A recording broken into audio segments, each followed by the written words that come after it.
Centème de Robert Vitton. Croissez et multipliez, et remplissez les cieux, et les assujettissez, et dominez sur les poissons de la mer, et sur les hommes de la terre. Je ne laisserai pas là mon habit à 1000 raies, aux retroussis écarlates, mon balandran ratissant large, ni mes chaussettes cloutées. Je ne quitterai pas ce vil métier de pauvre air qui fâche les nids d'abeilles et de frelons. Ce métier de gyrovague gueulé et mordu par les clébards, errant de la métromanie, ce métier de vagant, de tafouilleux, de ramasseur de galéjades, de galets de jade, de bobards, de bouquins, de bons mots. Et ceux-là qui se donnent pour musiciens, pour souffleurs de romance, pour racleurs de guinguettes, pour tourneurs de chignoles, mais à l'œuvre, on ramasse des pantins pantelants, désarticulés, égosillés, incapables de blouser les timbales, de pincer un caprice, de scier une farandole sur un crin-crin, de broyer de la ritournelle barbare, d'essouffler une java. Je m'enfonce dans mes sales draps, dans mon doux oreiller, dans mes pinèdes stridentes, dans mes vergers chargés de fleurs, de fruits, d'oiseaux à bois rompre, dans ma banlieue inextricable, dans mes réflexions, dans mes rêveries, et le temps passe. Le temps de me dépouiller du vieil homme, j'endosse, j'enfile à contre-cœur un habit à la mode, je change d'époque comme de chemise. Le temps est à nous. On en fait ce que l'on veut entre ici et demain, entre ci et là. Il suffit de le croire et de le vouloir. Nous avons tous nos lieux de raboteux sentiers, de serpentueuses sentes, de méchants chemins gâcheux et rocailleux qui se perdent sous les broussailles, de percées fulgurantes, de raidillons qui ne mènent nulle part, de tortilles ombragées, encombrées de songes, et d'oaristis, de venelles passantes bigarrées, de cours où l'on pavane à pied, à cheval ou en voiture, de passages secrets, de labyrinthes dérobés, de lais où l'on se promène en savate ou en pantoufles. J'ai mes impasses louches, mes tripes aux borgnes, mes coins et mes recoins de rue qui m'assurent la matérielle, un boulevard qui se jette à la mer. Plus rien ne me tient au palpitant, si ce n'est mon pays, mes paysages, mes visages d'autrefois. Ce pays huilé, haillé, aviné, emparfumé, brusquement balayé, ce pays où la terre est basse, pour les uns le nombril, pour les autres le trou du cul du monde. M'a vu naître avec les fers, m'y coiffer, vivre à ses crochets, partir pour l'aventure, revenir par gourmandise et nostalgie, repartir chaque fois pour jamais. J'y baille à la mamelle, j'y griffe mes genoux, j'y attrape la coqueluche, les oreillons, la rougeole. Je m'en fais des tartines d'anchoyade, j'y pêche des bouillabaisse miraculeuses. J'engloutis mes rations de pissaladière, j'appelle ces vignobles à la rescousse, l'aioli. Je ne retrouve pas les ruines du cabanon.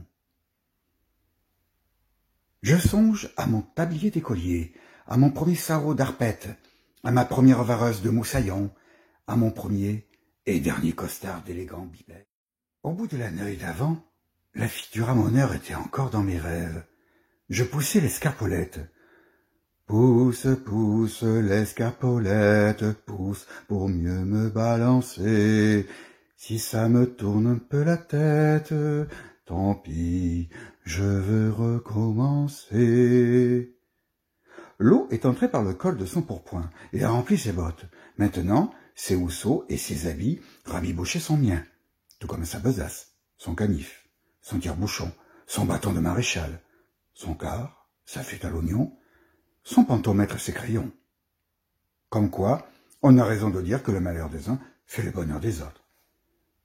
J'attends toujours le retour des chevaux de Salmar, des moutons d'écume, des béliers rancuneux, des phoques de Poséidon, d'une mirifique marée sur les épaules de mon père, dans les jambes de ma mère et de mes mères grands.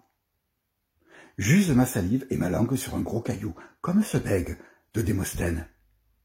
J'en aurais démêlé, des rimés, des laisses et des servantes, romantisé des naufrages, chanté des retours au pays, translaté en vers macaroniques des proses murmurées par les galets spumeux.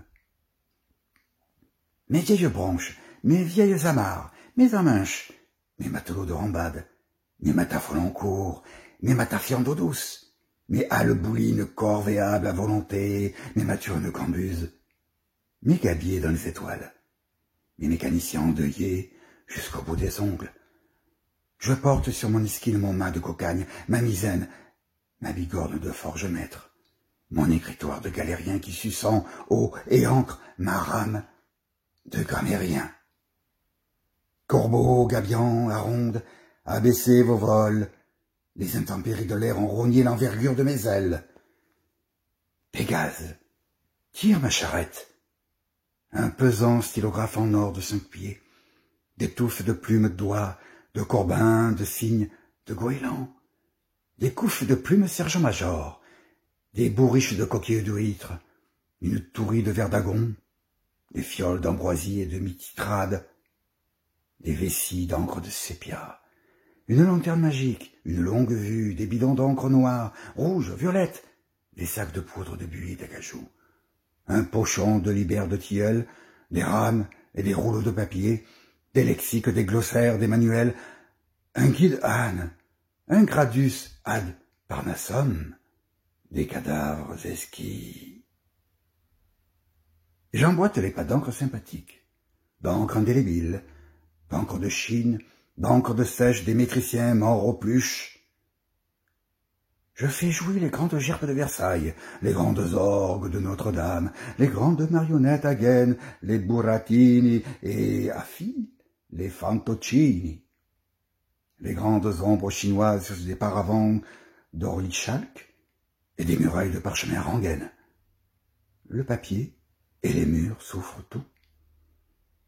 Je m'attends à avoir une carrière, des avalanches de sucre et de sel dans le corps, les jambes qui me refusent le service, les bras qui me tombent, le palais et la langue écorchée, un battant qui brimballe, cahote, boite, trottine. On se souvient tantôt des plus beaux endroits de la vie, tantôt des plus mauvais. Nous sommes nus et crus. Mais il nous reste l'existence et ses tourments, l'espoir de crever comme un boudin qu'on n'a pas piqué. Trop de jeunesse et trop de vieillesse empêchent l'esprit. Qu'est-ce qu'il faut entendre? C'est vrai que l'ignorance et la sagesse empoisonnent le monde. À force de baisser d'un cran, on se retrouve plus bas que terre, à patauger dans des gadous, à barboter dans un étang, à gargouiller l'eau trouble d'une mare, à gesticuler sous des nénuphars, à se noyer dans une flaque d'eau, et plus que probablement dans un crachat. Croissez, multipliez, et remplissez la terre, et assujettissez, et dominez sur les poissons de la mer, et sur les oiseaux des cieux.